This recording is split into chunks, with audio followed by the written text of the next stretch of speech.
This is the basic operation video for the AutoComp Elite lathe.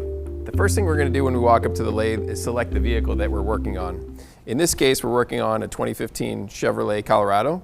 So I select the vehicle by scrolling down to Chevrolet.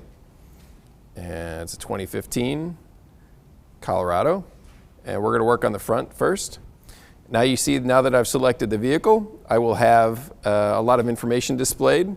The discard rotor thickness, that's a key piece that I'll need to check my rotor thickness before I go any further. The adapter, as well as lug nut torque. Lug nut torque's 140 foot-pounds. I'm going to remember that for later. But if I touch on the adapter, I get a picture of it. So I can look on my adapters here and find out the one that I need. This is my adapter, and now we're ready to go to the vehicle. Now that we picked the right adapter, all we have to do is mount it to the vehicle. In this case, it's a 6-lug vehicle, so I'm going to use 4 of the lugs off the vehicle. The lathe does also include lug nuts if you need them. In this case, I'm okay. There's plenty of distance. They pull up nice and tight. The spec for the torque on these lug nuts is 40 foot-pounds. But basically, we just need to make sure it's good and tight and that this adapter isn't going to move on the vehicle when I'm turning the rotors. So all I want to do is just make sure these are nice and tight.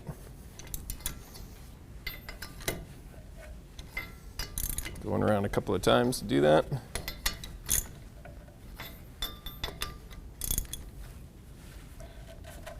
And that's it.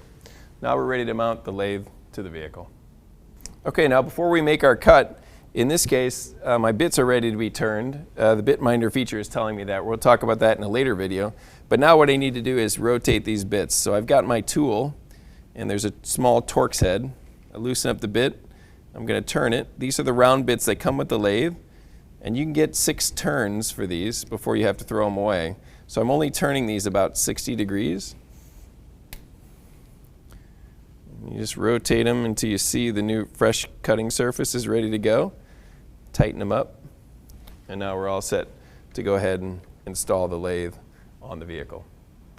A brake lathe is a moving piece of equipment. We want to make sure that we stay clear of it when it's in operation. Depending on which side of the rotor the caliper is on, we may need to flip the lathe over to get the cutting bits to come in from the right direction. So all we have to do is swing the chip tray out of the way. It's easy to do. Loosen this lock knob here, and we flip the lathe over carefully, moving the electrical cord out of the way. Tighten up the lock knob again, and we're ready to go. Okay, so now we're ready to mount the lathe onto the vehicle. Notice that the caliper is out of the way and it's hung up so I have clearance. Pulling the caliper off gives me a nice access point to get the cutting heads in to actually make the cut. So what I'm going to need to do is actually bring the anti-rotate pin on the compensation adapter to top dead center, along with the hole on the adapter that the anti-rotate pin is going to go into. So now all I need to do is turn the speed knob slowly until the anti-rotate pin comes to top dead center. And now I'm going to bring my lathe up to the adapter. It's easiest to come from the top and move downward. Now I'm pushing the lathe onto the adapter, lining up the holes, give it a little wiggle, ensure that the anti-rotate pin is in the hole, and we're good to go. So now I can see that the mating surfaces are flush. So now all I need to do is run my drawbar in. So if you wiggle it around a little bit while you turn it by hand, you can get it mostly tight. Then you break out your wrench and finish up tightening it the rest of the way. What I want to do with this wrench is I want to feel it bottom out like that and reverse it and just back off a little bit. That'll give it a little room when it's making its adjustments in a little bit when the compensation takes place. Okay, now that the lathe's bolted up tight, now we need to adjust our cutting heads. So I'm going to grab my T-handle wrench here, loosen up this screw right here, and that lets the head slide back and forth, and I'm going to roughly center it about the rotor and tighten it back up. So now we're ready to start the lathe, so I just hit the start button. It wants me to verify that I meant to start the lathe up, and I slide my slider up to run the speed up. Now, when the lathe is first attached to the adapter, there may be some run out in that assembly, so we need to compensate. And as you can see here, my comp button is red, it says it's got run out in it. So we go ahead and hit the compensation button. What it's going to do, it's going to do a quick calculation to see what it needs to do, and it's going to drive the internal plates in there such that it compensates for that runout that existed. So it might do a cleanup click or two. And when it's finished, the light goes green and our ACT turns on. We'll talk about that in just a second. Now we're ready to go ahead and make our adjustments to the cutting head. So what I'm going to do is grab the feed knob here. I'm going to feed the bits in such that they're coming just past the edge of the rotor. And now I loosen up the lock knob in the back. Now the way this works is whichever one is loose is going to be the one that moves. So I want to make sure this one is tight and this one is loose from the back. It's easiest to do the back first because I want to be able to hear it when it makes contact. I'm going to bring this in until I hear it make continuous contact with the rotor. And you'll be able to hear that dragging around. I'm going to feed in it a little bit more and tighten it back up. Here I've got a nice continuous sound there. Now I'm going to do the same thing on the front. Now I loosen up the front and go ahead and feed it in until I see it making continuous contact as well. Now I've got contact. Now it's nice and continuous. The next step is now, this is what we call our scratch test. So now I want to feed the bits in so that I can go ahead and start my cut. This is a good time to adjust my chip tray. All I'm doing is running in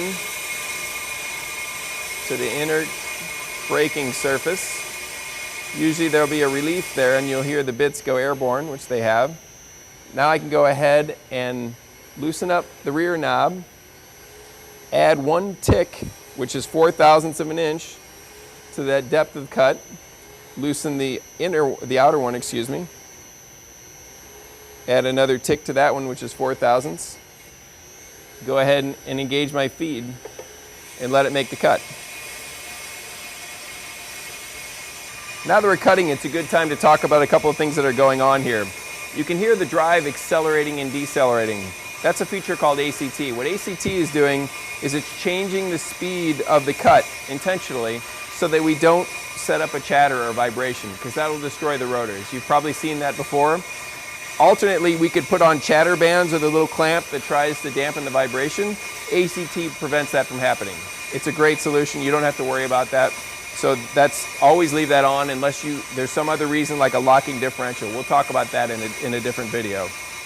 Also notice that we use round cutting bits. They're designed to use a single pass, okay? So one cut pass will get you within surface finish specifications of the OEs. So you won't need to go back and do a cleanup pass unless you deem it necessary. But per the specification, you should be good to go in a single pass.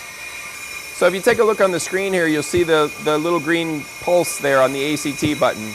That's the speed varying up and down. That's what we talked about a second ago. It's going to prevent your chatter. So you can turn that off by pressing the button, but unless you have a really good reason to, it should be left on all the time. Take a look at the feed knob here. Notice how it's bumping around. It's not moving continuously. That's on purpose. What that's giving us is a stepped or interrupted cut. So if you think about it, if we were to feed this continuously and you started at the inside of the rotor and moved your way out, it would create a continuous record player groove. So when you stepped on the brake pedal and the pads grab the rotor, it's going to try to force them out. So by breaking that or stepping this cut, we're going to break that record player groove and prevent that from happening. So it's going to give you a better result. Now notice another thing too, it just came to the end of its travel right there and hear it clicking a little bit. I'm not sure you can hear that on camera, but basically there's a slip clutch here and we don't have to worry about it damaging anything. If it hit the end of its travel here, in this case, had it hit the wheel well, it's not going to damage the wheel well of the vehicle, okay? So you don't need to mess around with setting limit switches or anything like that. So now that we've finished the cut, we can go ahead and remove the lathe from the vehicle. All I need to do is loosen up my drawbar, get it good and loose till it's looser than hand tight here.